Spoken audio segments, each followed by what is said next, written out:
Halo, saya di depan Bentara Budaya Yogyakarta. Di depan ini ada beberapa karangan bunga, juga poster yang memperlihatkan pameran tunggal tiang horizontal karya Willem Robert. Oke, saya mau nonton pameran ini. Yuk.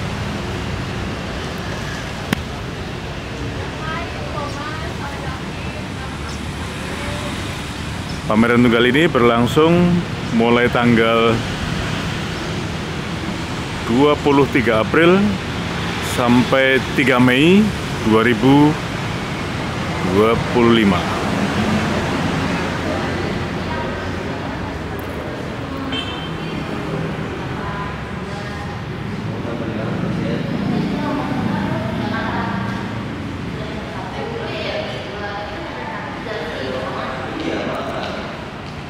Ini menarik karena hanya ada 8 karya lukis yang dipresentasikan pada pameran kali ini.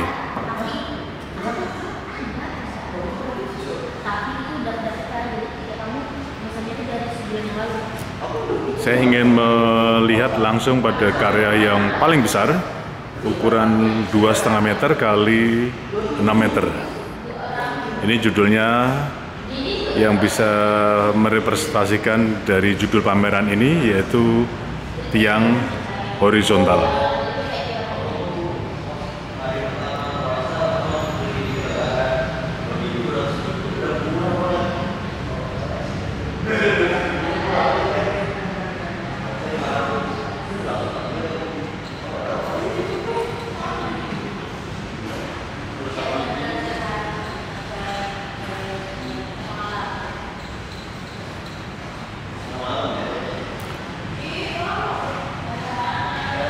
Pameran ini dikuratori oleh Profesor Dr. Dwi Marianto dan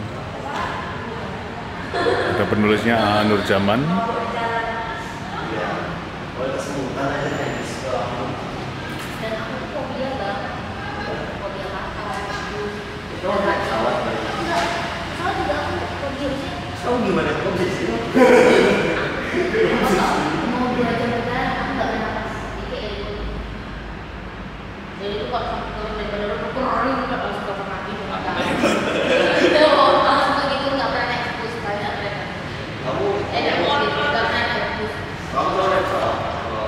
Secara umum, karya-karya Willem Robert ini bisa dicermati dalam beberapa hal yang mungkin bisa saya analisis sedikit. Yang pertama, ada semacam kontradiksi yang tampaknya disengaja untuk dihadirkan pada banyak karya-karyanya. Umpamanya judulnya adalah tiang horizontal, tetapi ada bilah atau tiang-tiang yang justru vertikal. Umpamanya karya ini tiang horizontal judulnya, tapi ada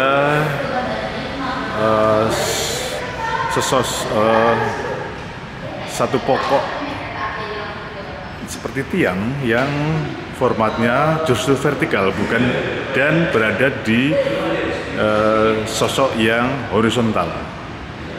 Saya tidak tahu persis apakah ini adalah bagian dari upaya yang disengaja untuk mengkontraskan antara yang horizontal dan vertikal. Ini bisa terlihat juga pada karya yang lain. Ini ada seperti bidang yang horizontal menjelujur putih, tapi juga ada seperti sosok atau pilah atau bilah yang membujur dari atas ke bawah, vertikal. Demikian juga karya yang ini. Nah, ini menarik karena sebetulnya kanvas yang lingkaran bulat itu sebetulnya justru disempurnakan ketika ada background tembok warna biru tua. Ini juga sekali lagi saya katakan tadi, ada pengkontrasan antara yang bidang-bidang atau garis-garis yang horizontal, tiang-tiang horizontal, dan yang vertikal. ini kentara sekali. Seperti jajaran pelangi yang horizontal, kemudian bertumbukan secara langsung dengan yang vertikal. Ini juga yang seperti gunungan, memang judulnya gunungan seperti wayang. Ini seperti tegas berada di tengah, membujur secara vertikal dari ujung bawah sampai hampir 75% bidang panjang atau tinggi kanvas ini.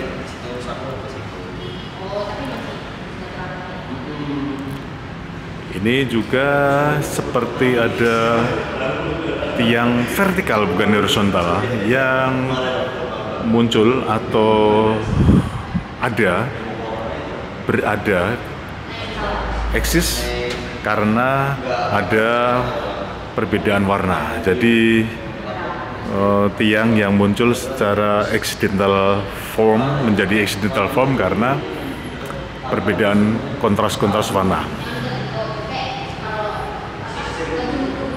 Nah, ini saya ketemu dengan senimannya, sedang ada di ruangan ini.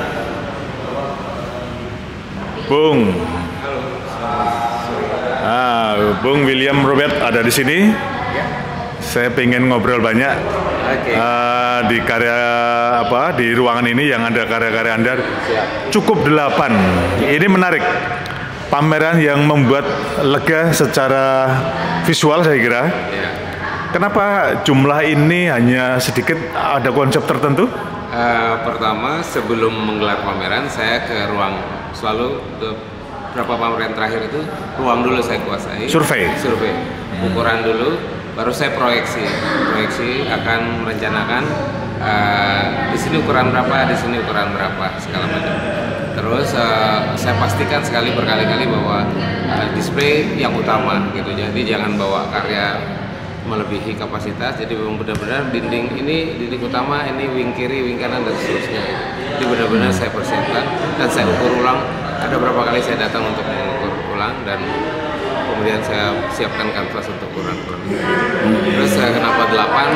Sekali lagi dalam pameran kali ini gini. Saya suka mungkin cut dulu.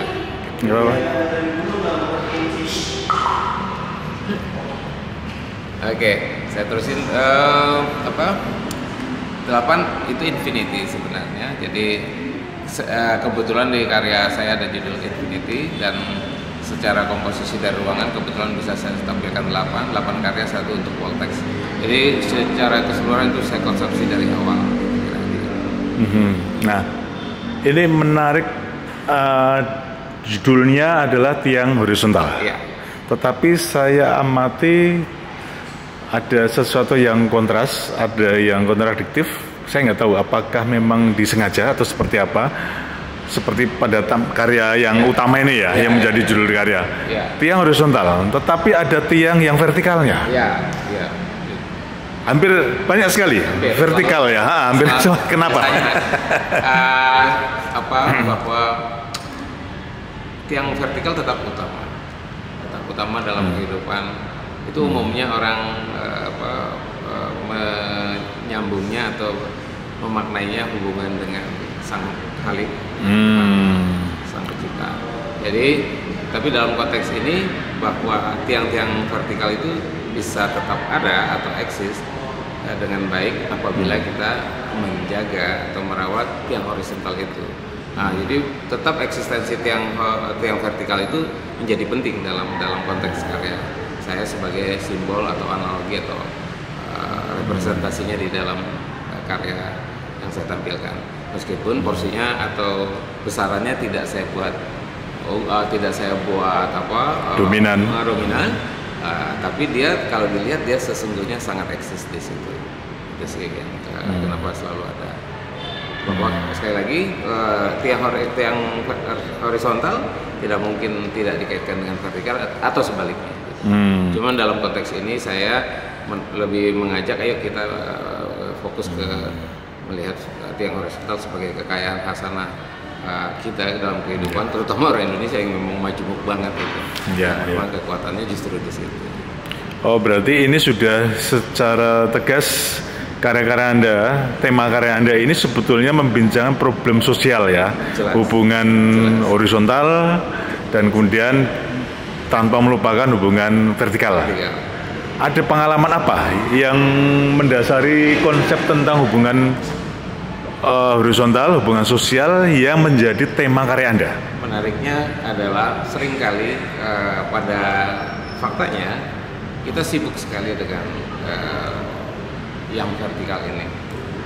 Memang tidak salah karena posisi saya bukan adjustment salah dan benar gitu. Tapi dalam tatanan kehidupan, tiang vertikal yang kita bangun sekuat apapun akan rubuh bila tiang horizontalnya tidak kuat. Gitu. Artinya kalau di setiap kepercayaan itu kita tahu lah. Tapi saya mewakili dari katakan apa iman yang saya percayakan. Itu disebutkan bila kamu tidak mengasihi ciptaanku, bagaimana kamu mengasihi saya gitu. Dan ternyata itu sama di kepercayaan atau ini lain gitu, sama itu semua. Gak mungkin kamu mengakui kamu mengasihi Tuhanmu tanpa mengasihi sesamamu. Di Bali ada Tricitakarana atau apa namanya itu, bahkan mereka tidak akan membunuh hewan atau tumbuhan dan lain-lain, itu dibiarkan.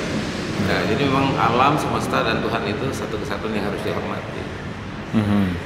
Pilihan abstrak apakah cukup representatif untuk membincangkan problem sosial seperti yang Anda bincangkan pada tema kali ini? Ya, menurut Anda? Ya betul. Hari ini kenapa saya pilih atau masih berkutat dengan abstrak untuk tema ini? Saya pikir masih relate karena justru saya mau masuk dengan dengan membuka peluang untuk tidak langsung bisa dibaca ini apa gitu. Jadi di situ peluang untuk menyampaikan, tentu nanti didukung dengan hasil kurasi, dialog dengan para penulis, kurator dan lain-lainnya. Tapi bahwa kalau saya gambar dalam konteks sudah langsung bisa dibaca, dialognya menjadi sedikit. Menurut saya lebih, dengan idiom ini saya punya peluang untuk bisa berdialog dengan audiens, apresiator atau siapapun, kolega seniman, dan untuk membicarakan ini lebih luas gitu. Itu menurut pandangan saya, dan terbukti ternyata memang cukup banyak antusias orang untuk bertanya tiang horizontal ini digarap dengan idiom abstrak seperti hari ini. Meskipun sebetulnya kalau saya amati ada potensi atau memang ada hal yang secara teknis Anda bisa menguasai dengan medium atau cara ungkap yang lain. Mamanya kita bisa lihat ya. Nah ini. Ini seperti saya tanyakan kemarin waktu pembukaan. Di sini karya yang simple, tetapi sebetulnya di antara yang simple itu ada guratan-guratan yang artistik, dan saya yakin ternyata memang seorang Willem Robert ini punya kemampuan teknis untuk bisa membuat visualisasi yang tidak hanya abstrak. Kenapa ini tidak digarap? Mungkin lebih kepada belum ya. Jadi kalau image seperti itu hanya belum di banyak karya saya tampilkan, tapi dalam konteks di karya ini sebenarnya ini kan karya saya lebih menghormati memori saya, pengalaman empirik saya, menyukai wayang sebenarnya. Nah tentu gunungan kita tahu semua maknanya apa, tapi gunungan yang saya maksud adalah atau cerita yang mau saya tampilkan itu cerita versi saya. Jadi saya mengarang atau membuat image-image ini seperti mewakili cerita yang ada di benak saya, bahwa saya punya, sebagai orang Ambon, punya cerita sendiri yang dalam angan-angan saya, lucu juga ya kalau saya punya wayang, punya bercerita melalui acara mendalang atau dengan ini wayang. Jadi gambar-gambar ini gambar-gambar yang sesungguhnya mungkin tidak punya makna yang terlalu seperti apa, tapi bahwa ini kecenderungan, keinginan saya ingin, kalau kita lihat gunungan kan satu gunungan itu sudah sebuah cerita, sebuah rangkuman cerita dan seterusnya. Saya mencoba dalam versi saya, sebagai orang Ambon yang berkali-kali menonton wayang dan suka wayang gitu. Jadi ini baru dia tampil baru sebagai presentasi itu gitu. Tapi bahwa kenapa ini belum dikembangkan atau akan dikembangkan, saya lihat nanti bahwa dalam konteks saya menggarap karya ini ternyata itu cukup mendukung untuk lebih puas saya mendapat hasilnya atau menyampaikan tema tentang gunungan ini. Atau saya yang mungkin kurang intens mengikuti perkembangan karya Anda, barangkali Anda memang sudah pernah berkarya dengan cara ungkap seperti itu yang cukup dominan pada tiap kanvas Anda? Jadi kalau misalnya mengurut kepada ke belakang, masa ke belakang itu sebenarnya tahun 90-an saya punya kecenderungan dekoratif. Jadi waktu itu kepala Museum Seni Rupa Keramik Pak Abdurrahman tuh sampai bilang, wah kamu mesti ke Sanggar Bambu atau ketemu Pak Mulyadi W atau dan lain-lain yang ini, karena waktu itu saya sempat suka dengan dekoratif. Saya suka mengagumi Mulyadi W dan Irsam dan lain-lain, itu saya suka banget dulu waktu itu. Jadi mungkin itu kedua, waktu saya belajar tentang tribal art itu saya juga melihat akhirnya bersentuhan dari primitif sampai ke dekoratif gitu. Artinya walaupun pemaknaannya belum terlalu kental saya kuasain, tapi mata akhirnya merekam ya. Dari mata itu merekam betul-betul. Ini sadar nggak sadar mungkin ya. Waktu proses saya ada menjadi dokumentator dari karya-karya primitif, membuat sketsa, itu mungkin pengaruh juga. Ada pengaruh dalam memori saya sehingga garis-garis atau ungkapan seperti ini udah sering saya pakai, tapi tidak untuk karya-karya di pameran. Jadi belum, ini baru pertama. Jadi ini baru saya coba. Permulaan gitu. Permulaan. Oke. Sisi yang lain sebetulnya yang bisa dicermati dari karya-karya Anda ada prinsip dasar tentang desain yang tampaknya sangat Anda perhatikan, yaitu pertama komposisi, yang kedua adalah permainan space. Banyak ruang kosong, tapi itu bagian penting dari kesadaran Anda untuk membagi ruang dengan cermat. Betul. Salah satunya karya ini yang menurut saya adalah karya yang paling kuat menurut saya ya secara subjektif gitu. Anda bisa berbincang tentang soal itu, soal karya ini, soal space, soal desain gitu. Iya. Ini sekali lagi karya ini bisa jadi berbalik kepada pengalaman saya dulu sebagai penata artistik di Antero Bagus, di Bung Kris Patikawa. Itu film? Saya di teater. Musik. Oke. Beberapa kali saya menata panggung musik, terus juga konser dan lain-lain, konser hari itu saya terlibat di Festival Patito dan banyak pekerjaan dari Antero Bagus yang saya kerjakan. Memang basicnya atau yang saya kerjakan artistik gitu. Artistik memang tak lepas dari keseimbangan dan lain-lain, harmoni dan lain-lain. Nah itu akhirnya sudah otomatis ada di ini saya. Dan lucunya saya selain melukis, saya suka interior. Saya sempat mendalami interior, sempat juga mengerjakan proyek-proyek interior. Jadi sebenarnya kalau lihat display, lihat karya dan segala macam, ada kecenderungan memantas-mantaskan atau merancang itu dengan tepat seperti itu. Kira-kira itu. Seperti melanjutkan tradisi sebelumnya ya. Kerjaan sebelumnya. Akhirnya jadi kalau orang bilang kok tertata banget, memang dengan sadar saya katakan itu akhirnya relate dari pengalaman masalah bertahun-tahun saya kerja di bidang itu. Meskipun itu saya juga cukup melihat ada hal yang, nah ini menarik, karya yang ini, yang ujung itu ya. Ini Anda menyisakan space putih. Beberapa bagian di kiri dan kanan dengan cukup kuat. Sayangnya menurut saya ya, ini subjektif, sayangnya temboknya itu kemudian juga hantam putihnya kanvas. Ada problem yang ingin Anda sampaikan dari soal ini? Mungkin enggak ya, tapi itu pendapat yang menarik banget menurut saya. Jadi memang white on white itu enggak mudah untuk ditaklukkan sesungguhnya. Tapi dalam konteks lukisan ini sendiri, putih itu lagi-lagi dalam konteks tema lukisan memang saya hadirkan untuk saya menyampaikan bahwa ruang untuk membuktikan bahwa kita ini terhubung kemana-mana itu sebegitu besarnya, itu sebuah space yang sebenarnya kalau dilacak-lacak itu sebenarnya itu nyata, nggak putih gitu. Sebenarnya di balik itu semua keterhubungan itu ada. Jadi kalau putih ini sesungguhnya bukan putih, bahwa di balik putih itu banyak lagi keterhubungan. Karena lukisan ini judulnya kan Infinity. Konsep dari Infinity yang saya pakai adalah sesungguhnya dalam kehidupan ini tidak ada yang putus menurut saya.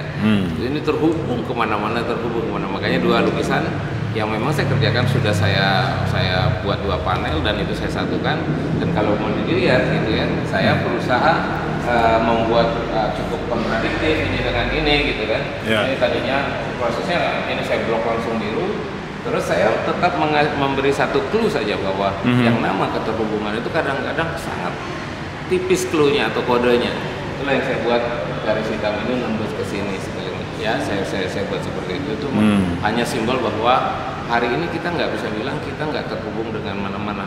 Keterhubungan sejarah-sejarah, antropologis dan lain-lain itu ternyata setelah hari ini makin tahu kita bahwa nenek moyang kita dari mana, bla bla bla, semuanya itu sejarah membuktikan kita terhubung ke berbagai penjuru dunia. Jadi sebenarnya itu. Dan kalau bicara dalam konteks hari ini, kadang-kadang lucu juga gitu, baru kenal udah bro.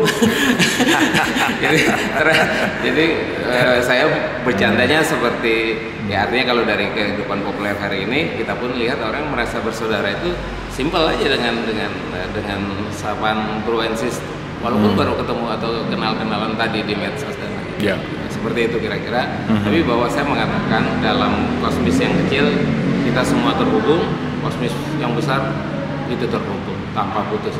Meskipun kita tetap diidentifikasi sebagai bangsa ABC atau spesies ABC dan lain-lain, tapi semua merupakan satu rantai menurut saya. Gitu. Ya. Pameran tunggal Anda ini pameran keberapa yang tunggal? Pameran tunggal ini ke-19. Wah gila, dalam 36 tahun terakhir ya. Oke. Pameran ke-19. Iya. Apakah ada titik hubung keterkaitan dengan pameran tunggal Anda sebelumnya? Tidak ada. Tidak ada. Beda tema sama sekali. Kalau yang jendela 1000 pintu dengan ini hampir sedikit sih ininya, tapi sama yang waktu di Tembi itu berbeda sekali. 2018, oke. Datang dan di Bentara Solo berbeda sekali. Tapi kalau jendela 1000 pintu waktu itu hanya pengalaman batin saya melihat dari sebuah jendela pada saat pandemi. Gitu. Tapi kalau ini ada hubungannya sedikit itu, relasi hubungan jendela 1000 pintu dengan pameran ini sesungguhnya adalah bahwa tiang horizontal itu justru diuji karena COVID. Oke. Waktu COVID kita udah nggak tahu, semua itu kita peduli bahwa jangan meninggal lagi, jangan. Waktu itu kita tiba-tiba sedih aja kemana-mana kita lihat makanan digantung gini, kita menjadi merasa ini semua satu keluarga. Nah jadi yang pameran terdahulu yang waktu di Jogja sama yang sekarang tidak terhubung, sama Solo tidak terhubung yang ini, tapi yang jendela 1000 pintu ada relasi sedikit. Oh iya, berarti pameran ini sebetulnya dirancang sebelum COVID datang. Sebelum COVID datang. Dan kemudian tema tentang persaudaraan, hubungan relasi horizontal, relasi sosial itu menjadi menguat ketika COVID datang. Mungkin ada cerita khusus tentang itu? Ya, jadi waktu dirancang pameran ini sudah disetujui dipamerkan waktu itu kalau nggak salah. Di sini juga? Di sini. Oke. Terus dirancang di sini sudah ACC, kita sudah mau pamerkan 1 bulan sebelum pameran Presiden Jokowi mengumumkan pandemi nasional. Lockdown. Semacam itu ya. Saya mengumumkan setelah konsultasi dengan pihak Bentara Puja kita harus tunda. Dan tunda itu kan pasti paralel sampai waktu yang tidak ditentukan, yang kita belum tahu, kita lihat perkembangan. Setelah itu baru dapat jadwal lagi. Terus saya ketemu dengan Bentara dan saya katakan kalau begitu narasinya harus saya perkuat lagi menjadi before and after.